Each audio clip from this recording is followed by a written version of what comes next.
Dhyana Dhyatru Dheya Rupa. So what happens at Vidravana is, before dhyana or before puja, all the three entities will be there. Upadhi will be there. The incense stick is Upadhi. The sandalwood powder is Upadhi. Mantra is Upadhi. It will be there. But after a while, you should be away from these Upadhis, away from the mantra.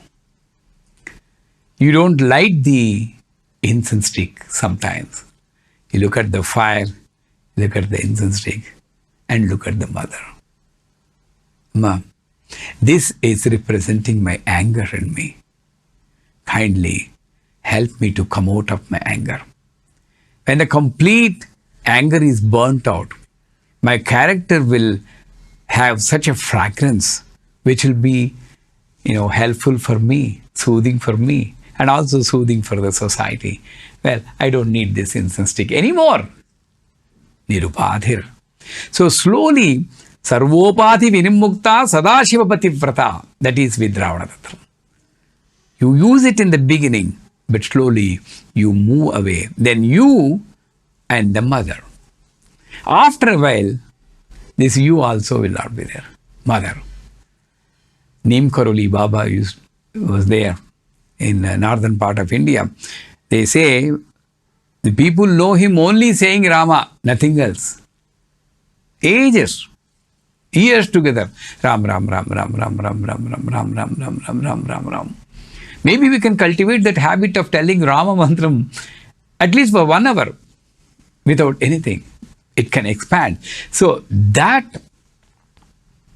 Dhyana Dhyatru Dherupa, that merger is Vidravana. And Guruji used to tell, when you lose your identity, of course, it looks like impractical, but if you see Swami Narayan story, when the tiger comes, everybody is scared and they say, go away, tiger is going to kill. He goes out and sits under a tree, and the tiger is also coming and sitting in front of him.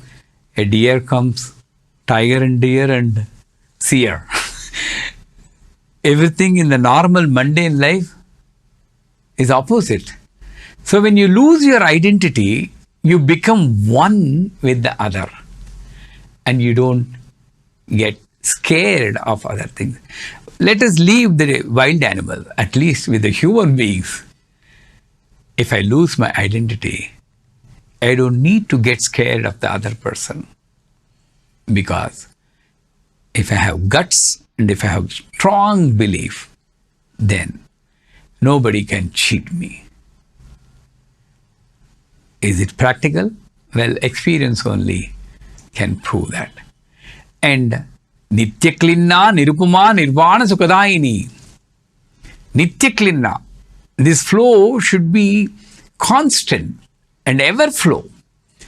Then Nirupama, unparalleled life you will get.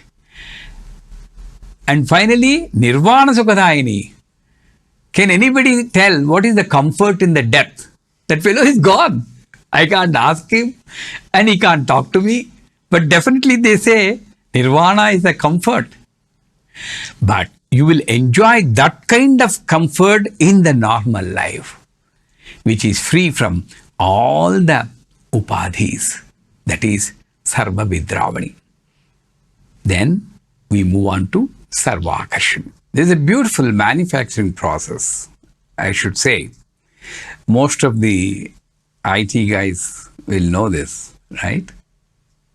How a jiva, a normal jiva, who is so much engrossed in this worldly matters, is selected randomly by mother. You call it universal energy or God or mother, that's up to you. But there is some force due to the power of which this random selection happens. Not all the people are attracted towards divinity. You know that. What is pralaya? If everyone becomes a saint, if everyone becomes a seer, there is no necessity for these provisions. There is no necessity for temples. That's a kind of pralaya, in my view. So clever she is.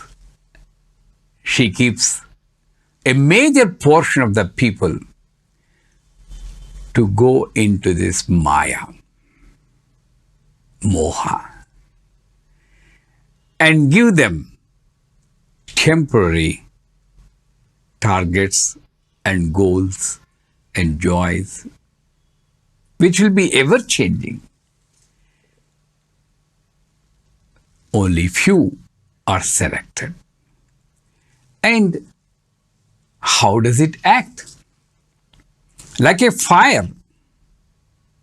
You put anything, it either burns completely or purifies it. Agni Suchi. And just as a fire is attracting, fire is a symbol of jnana. That supreme jnana will attract those blessed souls, blessed people for a higher purpose. And actually this attraction is there, both bhautika and adhyatmika.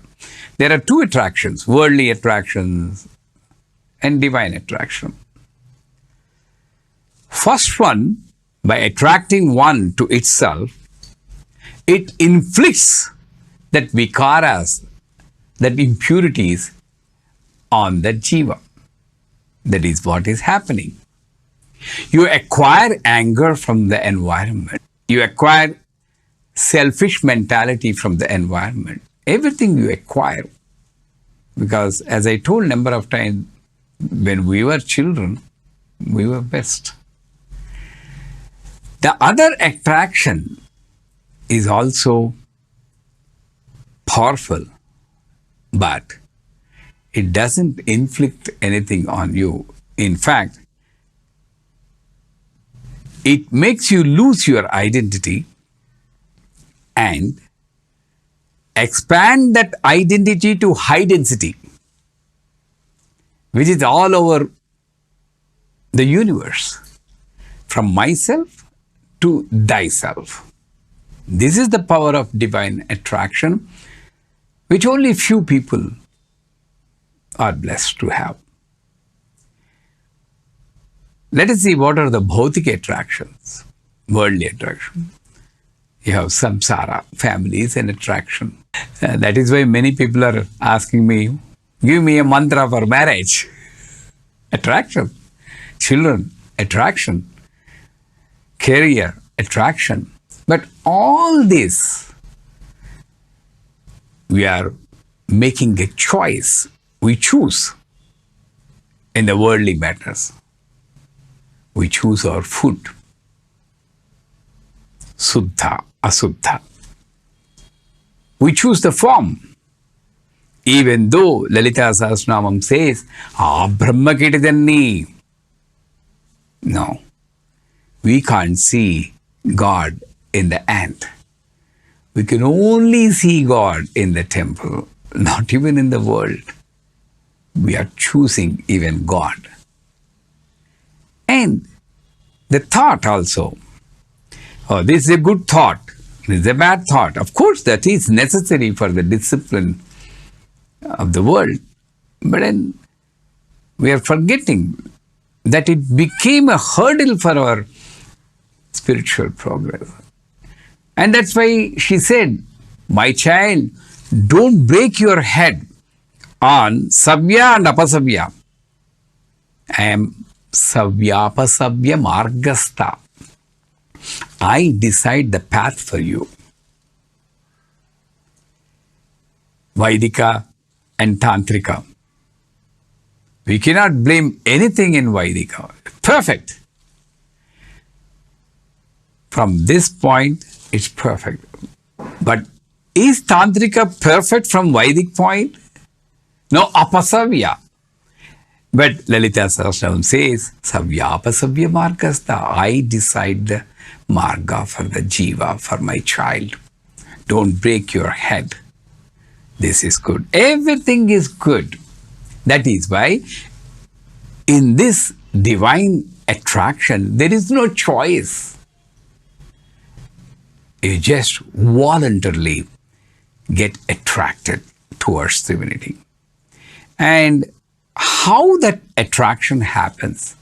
Worldly attraction, I told, samsara, children, job. But how the divine attraction happens? This person gets attracted towards stotra, the hymns, rituals, dharmic actions. He has an urge to become something. That is also a moha maya.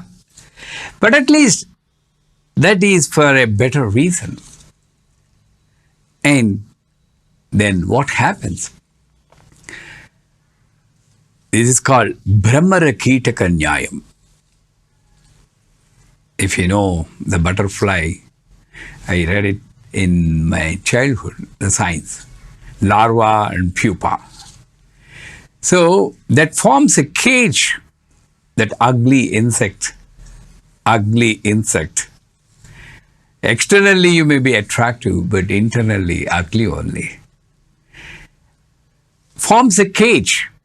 Meditation, dhyana, focus on something which you believe.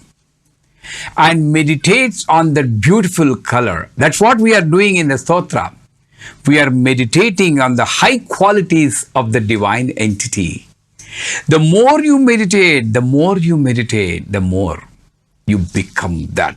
Just like the larva and pupa become a butterfly. After that, this cage is not necessary.